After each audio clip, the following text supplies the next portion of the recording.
Hello, स्वागत है आप सभी का आज के इस सेशन में। मेरा नाम अभिषेक त्यागी है और मैं इन्वेस्टमेंट स्ट्रेटेजिस्ट हूँ एसेट प्लस में। तो आज हम बात करने वाले हैं एक नए एनएफओ के बारे में, जो कि हमारा है एडलवाइसेस बिजनेस साइकिल फंड पर। ये एनएफओ 9 जुलाई से लेकर 23 जुलाई तक ओपन रहेगा। एंड इसी पर बात करने के लिए we have a very special guest today with us, madam Radhika Gupta ji, who is MD and CEO of Edelweiss mutual fund.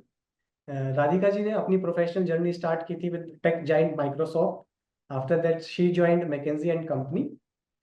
In 2009, she co-founded Forefront Capital Management Company, which was later on acquired by Edelweiss Financial Services Limited in 2017. Under her leadership, the AUM of Edelweiss has grown from 6,700 crore in 2017 to 1.5 lakh crore in 2024. So I welcome you, madam, and thank you so much आज आपने Asset Plus के लिए time निकाला। शुक्रिया and I'm very happy to be here talking to you. सो हम सबसे पहले start करते हैं इस एनएफओ के बारे में। तो सबसे पहले मैं आपसे यही जानना चाहता हूँ, ये बिजनेस साइकिल फंड होते क्या है एंड ये किस तरह की कंपनी में निवेश करते हैं? तो बिजनेस साइकिल फंड एक ऐसा फंड होता है जो अग्रेसिवली, जिसको कहते से अग्रेसिवली, जैसे इकोनॉमी में अलग अलग सेक्टर्स होते हैं, ऑटोस, फार्मास, आईटी एक्सेट्रा। और हम देखते हैं कि कभी से किसी सेक्टर का टाइम अच्छा आता है, कभी किसी सेक्टर का अच्छा आता है। जैसे कि रिसेंटली आप देखेंगे मैन्युफैक्चरिंग स्टॉक्स ने बहुत अच्छा किया, या एक टाइम पे फाइनेंशियल्स बहुत अच्छे कर रहे थे। तो बिजनेस साइकिल फंड का ये इंटेंट है कि जो सेक्टर अभी चल रहा है उसमें वो ज्यादा निवेश करे, और जो नहीं चल रहे हैं उनमें कम निवेश करें। तो आप उसे साधारण भाषा में एक सेक्टर रोटेशन फंड की तरह भी देख सकते हैं। बट एक ऐसा, और आजकल हम देख रहे हैं एक्चुअली निवेशकों की बड़ी एक अजीब स्थिति है कि इतने सारे सेक्टर्स हैं जिसमें लोगों को इंटरेस्ट है, लेकिन एंट्री कब करें और एग्जिट कब करें ये बड़ी समस्या हो गई है लोगों की। तो बिजनेस साइकिल फंड के जरिए हम ये एंट्री एग्जिट का प्रॉब्लम सॉल्व करने की कोशिश कर रहे हैं कि एक ही फंड में हम वो एंट्री एग्जिट का काम करेंगे। ओके, तो जो सेक्टर चलेगा आप उसको ट्रैक करेंगे और उसमें इन्वेस्ट करेंगे? जी। Okay madam, okay. तो जैसे हर फंड की एक इन्वेस्टमेंट स्टाइल या स्ट्रेटेजी होती है, तो आप बिजनेस साइकिल फंड में क्या इन्वेस्टमेंट स्ट्रेटेजी फॉलो करने वाले हैं? हाँ, और इसके लिए मैं आपको एक छोटा सा स्क्रीन भी दिखाऊंगी as we speak. But you know आप, आई एम अज्यूमिंग आप स्क्रीन देख सकते हैं।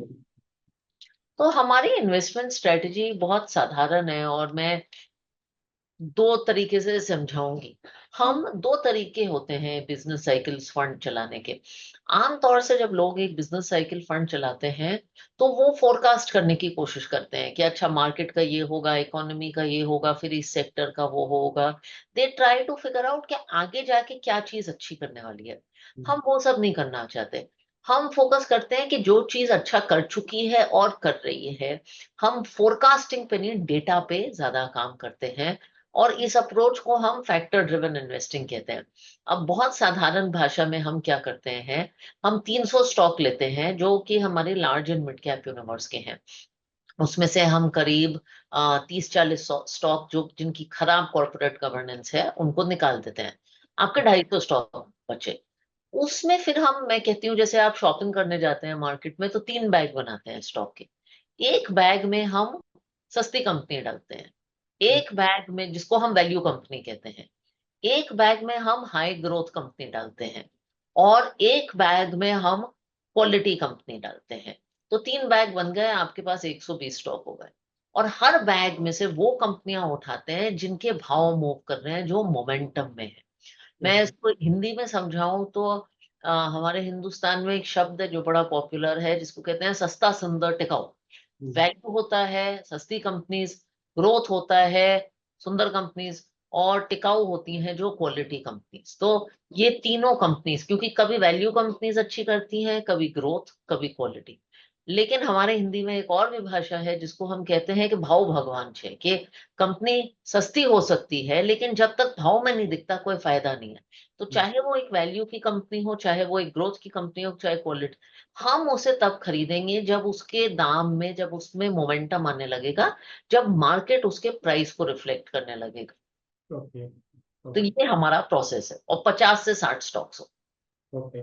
तो मतलब आप तीनों तरह की कंपनी को देखोगे, वैल्यू भी, क्वालिटी भी और ग्रोथ भी। जी। उसमें से जिसमें भी आपको प्राइस मोमेंटम दिखेगा वो आप उसको सेलेक्ट करेंगे।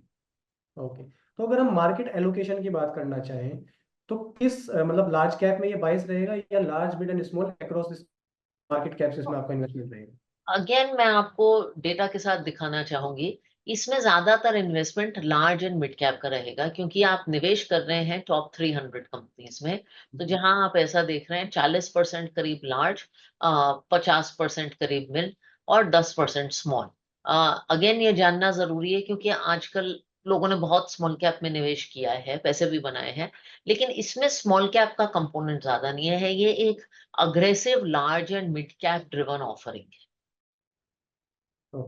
तो मेजॉरिटी स्टेक हमारा या तो लार्ज कैप में या मिड कैप, इन दोनों में ही रहेगा, स्मॉल कैप में बहुत कम एक्सपोजर होगा। जी। ठीक है मैडम, ठीक है। अब क्वेश्चन आता है, जब इन्वेस्टर इन्वेस्ट करने जाता है उसका सबसे पहला क्वेश्चन है कि मैं इस फंड में क्यों निवेश करूं और ये फंड मेरे लिए क्यों बेहतर हो सकता है। हम्म। तो मैं दोनों सवालों का जवाब देना चाहती हूँ। मैं इसमें क्यों निवेश करूं? आई थिंक एक बड़ा कॉमन प्रॉब्लम निवेशकों का है कि कभी कोई सेक्टर अच्छा करता है, कभी कोई सेक्टर बुरा करता है। ये तो सबने देखा है। इनफैक्ट अगर आप डेटा देखें तो ये हिंदुस्तान के सारे सेक्टर्स का डेटा है, आप देख रहे हैं। कोई ऐसा सेक्टर नहीं है जो हमेशा टॉप पे रहता है, कोई ऐसा सेक्टर नहीं है जो हमेशा बॉटम पे रहता है। लेकिन निवेशक कैसे डिसाइड करे कि कब वो एंट्री करे और कब वो एग्जिट करे?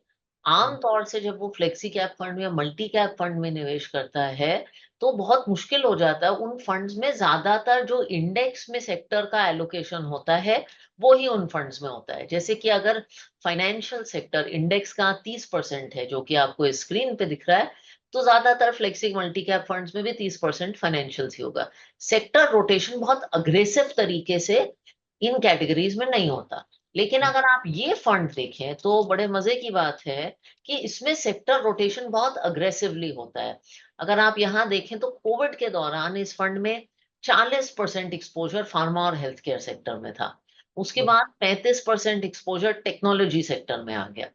उसके बाद काफी एक्सपोजर कैपिटल गुड्स में शिफ्ट हो गया। अभी रिसेंटली नॉन बैंक फाइनेंशियल्स में बैठा है।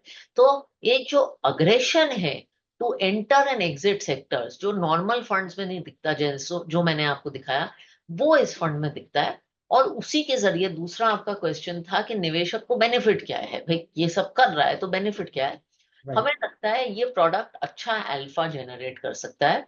अगर आप 5 साल का रिटर्न देखें या 10 साल का, मैं 1 साल का रिटर्न नहीं दिखाती, लेकिन अगर आप सिम्युलेटेड बैक टेस्टेड रिजल्ट्स में 10 साल का रिटर्न देखें, तो NSE 500 के ऊपर ये काफी अच्छा 5 से 7% का अल्फा क्रिएट कर सकता है।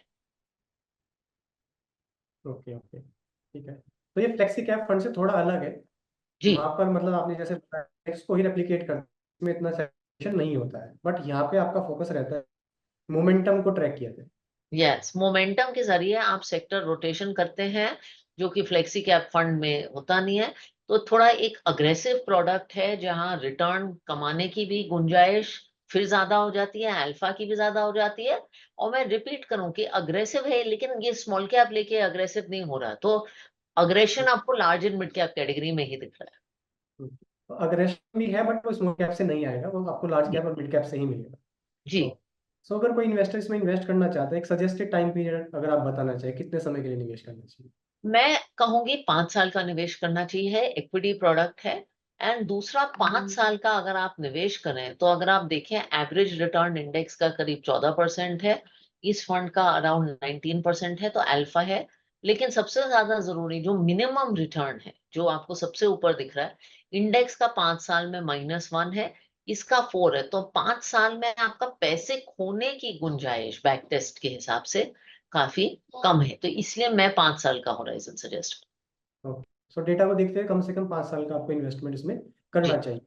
सो आपको इसमें सेक्टर रोटेशन का बेनिफिट मिल जाएगा और आप अल्फा भी जनरेट कर सकते हैं। जी। Okay, so thank you so much madam, आपने काफ़ी सरल भाषा में एनएफओ के बारे में समझाया, ये कैसे काम करता है। आई होप ये हमारे पार्टनर्स के लिए, इन्वेस्टर के लिए काफ़ी हेल्पफुल होगा। एंड एक बार फिर से आपका बहुत बहुत धन्यवाद, आज आपने एसेट प्लस के लिए टाइम निकाला। Thank you. Thank you so much madam, thank you.